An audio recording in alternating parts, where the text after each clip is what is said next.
Shalom Bapak Ibu Saudara, mari kita ngomongin firman Tuhan. Sebelumnya mari kita berdoa. Tuhan, kami akan ngobrol tentang firman-Mu. Bimbing kami ya Roh Kudus, agar kami bukan saja ngobrol tentang firman-Mu, tetapi kami menjadi pelaku yang setia. Dalam nama Yesus, firman yang hidup, kami berdoa. Amin.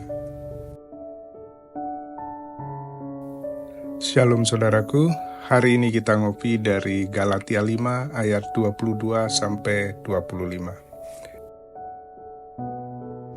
Tetapi buah roh ialah kasih, sukacita, damai sejahtera, kesabaran, kemurahan, kebaikan, kesetiaan, kelemah lembutan, penguasaan diri. Tidak ada hukum yang menentang hal-hal itu. Barang siapa menjadi milik Kristus Yesus, ia telah menyalibkan daging dengan segala hawa nafsu dan keinginannya. Jikalau kita hidup oleh roh, baiklah hidup kita juga dipimpin oleh roh. Nats yang kita bahas hari ini adalah dari Galatia 5 ayat 25. Jikalau kita hidup oleh roh, baiklah hidup kita juga dipimpin oleh roh. Jika kemarin saudara sudah mempersiapkan hati dan berdoa meminta untuk dipenuhi roh, pertanyaan umum yang pertama ialah, apakah ada tanda khusus setelah kita berdoa minta dipenuhi Roh Kudus? Saudara, janganlah mengira bahwa saudara harus mengalami suatu emosi tertentu yang hebat atau sesuatu pengalaman yang dramatis atau tanda-tanda tertentu. Sama dengan menerima Kristus, bukan karena suatu tekanan emosi dalam diri kita. Emosi adalah mungkin bisa juga timbul, tetapi pada hakikatnya saudara menjadi orang Kristen bukan karena perasaan saudara, tetapi karena iman. Karena Alkitab mengatakan, sebab oleh kasih karunia kamu diselamatkan oleh iman. Demikian juga dengan menerima Roh Kudus, kita menerima dengan iman.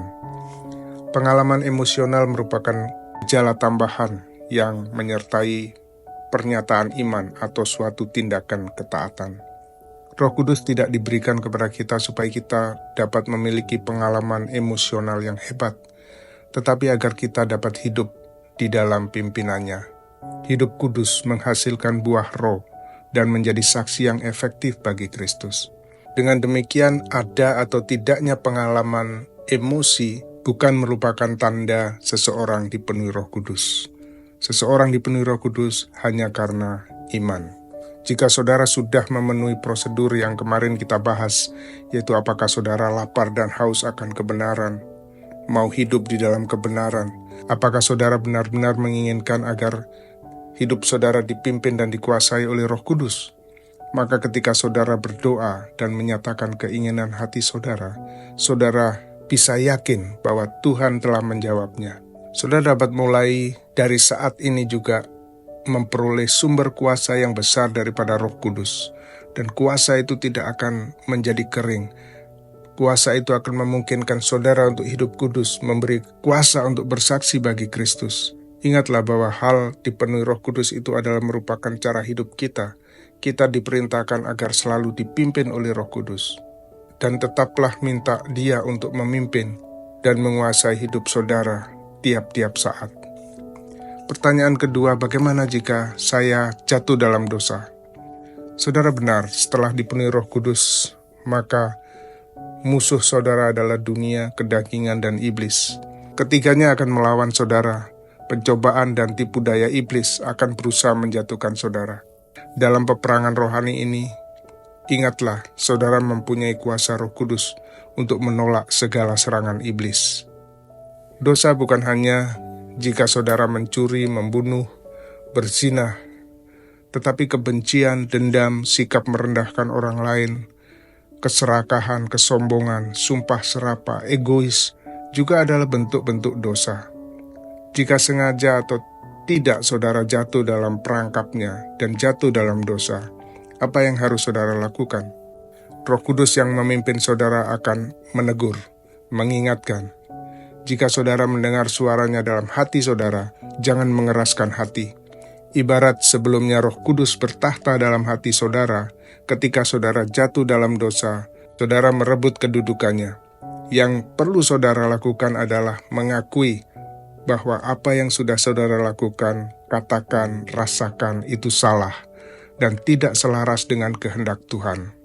Sebagaimana firman Tuhan katakan, jika kita mengaku dosa kita, maka Ia adalah setia dan adil, sehingga Ia akan mengampuni segala dosa kita dan menyucikan kita dari segala kejahatan.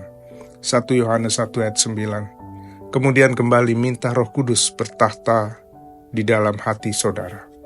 Demikianlah saudara berjalan dengan Roh Kudus tiap-tiap saat. Makin saudara taat dan mengalami pengalaman hidup bersama Roh Kudus, saudara akan makin sensitif akan pimpinannya dalam setiap aspek kehidupan saudara. Ketika saudara berjalan dalam Roh, saudara akan suka bergaul dengan firman Tuhan. Saudara akan suka berdoa, hidup menghasilkan buah Roh, memuliakan Kristus dan menjadi saksi yang efektif baginya. Dalam segala situasi hidup saudara, saudara akan selalu bertanya pada Roh Kudus, apa yang akan dilakukan Yesus dalam situasi ini? Maka dengan demikian, saudara dapat dipimpin, dikuasai, dan dipenuhi oleh Roh Kudus saat demi saat. Mari kita berdoa. Bapa di sorga, terima kasih untuk firman-Mu. Terima kasih untuk Roh Kudus yang diam di dalam hati kami. Kami rindu untuk selalu hidup dalam pimpinannya, dipimpin dan dikontrol oleh Roh Kudus, karena kami tahu bahwa terpisah dari Roh Kudus kami akan mengalami kekalahan demi kekalahan dalam kehidupan kami sebagai anak-anak Tuhan. Kami mau hidup menghasilkan buah Roh, memuliakan Kristus, dan menjadi saksi yang efektif di tengah-tengah dunia ini. Di dalam nama Yesus kami berdoa. Amin. Now share the Word of God like never before. It's all on your fingertips. Completely free. Download today.